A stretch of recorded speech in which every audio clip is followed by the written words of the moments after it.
रात का आखिरी पहर था। बस्ती से दूर पहाड़ियों के पीछे एक घना जंगल था, जहां गब्बर नामी एक सफ्फाक डाकू का राज था।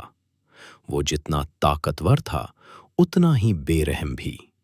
उसके हाथ बेगुनाहों के खून से रंगे थे, और उसका नाम सुनकर बड़े-बड़े पहलवानों के पत्ते पानी हो जाते थे।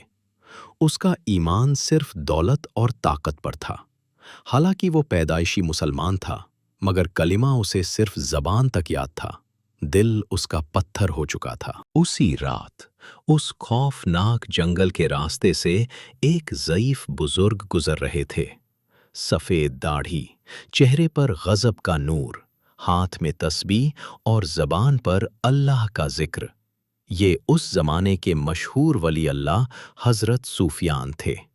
वो हज के सफ़र पर रवाना थे, और उनके पास ज़ादे राह के नाम पर सिर्फ एक फटा हुआ झोला और कुछ सूखी रोटियां थीं। डाकू के कारिंदों ने बुजुर्ग को घेर लिया और अपने सरदार के सामने पेश किया। खब्बर डाकू एक ऊंची चट्टान पर बैठा अपनी तलवार साफ कर रहा था।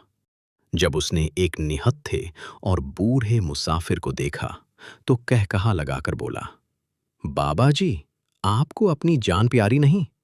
इस जंगल में तो परिंदा भी पर नहीं मारता। आप यहाँ क्या ढूंढ रहे हैं? निकालो जो कुछ तुम्हारे पास है। हजरत सूफियान ने सुकून से मुस्कुराकर कहा, बेटे, मेरे पास तो सिर्फ मेरा अल्लाह है और उसका दिया हुआ ये जिक्र। अगर तुम्हें मेरा ये झोला चाहिए तो शौक से ले लो। डाकू गुस्से में तिलमिला उठा, मुझसे मजाक मत करो। मैंने सैकड़ों को मौत के घाट उतारा है। क्या तुम्हें मुझसे डर नहीं लगता? बुजुर्ग ने धीमी आवाज में कहा, डर तो उससे लगता है जिसके कब्जे में मेरी और तुम्हारी दोनों की जान है। तुम तो सिर्फ एक इंसान हो जो कल मिट्टी में मिल जाएगा। ये पहली बार था कि किसी ने डाकू की आंखों में आंखें डालकर उसे इंसान और मिट्टी याद दिलाई थी। खब्बर ने गुस्से में अपनी तलवार बुजुर्ग की गर्दन पर रख दी और चीख कर कहा, तुम्हारा कलिमा तुम्हें अब नहीं बचा सकेगा। कहो अपना आखिरी कलिमा। बुजुर्ग ने इत्मीनान से कलिमा पढ़ा, ला इलाहा इल्लल्लाह मुहम्मदुर रसूलुल्लाह।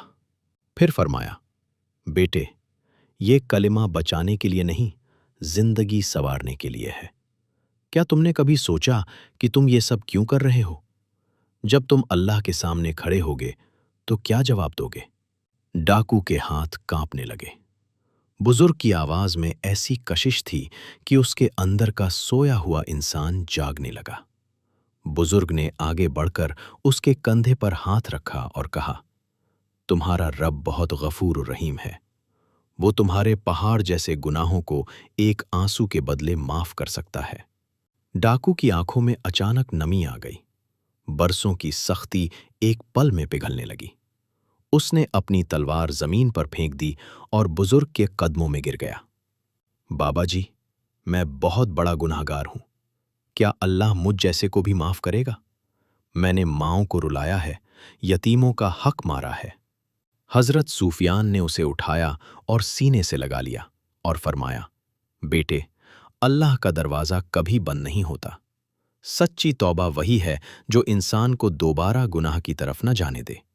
कहा जाता है कि वो रात उस डाकू की जिंदगी की आखिरी रात थी, मगर गुनाह की नहीं बल्कि बंदगी की पहली रात। उसने अपने तमाम साथियों को बुलाकर तौबा करवाई और लूटा हुआ माल जहां तक मुमकिन हो सका लोगों को वापस पहुंचाया। वो सफ़्फ़क डाकू अब खब्बर नहीं रहा था, बल्कि वो बस्ती का सबसे बड़ा आबिद बन गया था। बरसों बाद जब लोग उसकी कब्र से गुजरते तो वहां से एक अजीब सी खुशबू आती, जो इस बात की गवाही थी कि एक सच्ची तौबा इंसान को फर्श से अर्श तक पहुंचा सकती है। अखलाकी सबक, गुनाह कितना ही बड़ा क्यों ना हो, अल्लाह की रहमत उससे कहीं ज्यादा बड़ी है। किसी इंसान को उसके माजी से जज मत करें, क्योंकि नहीं मालूम कब किसकी तौबा कबूल हो जाए और वो अल्लाह का मुकर्रब बन जाए।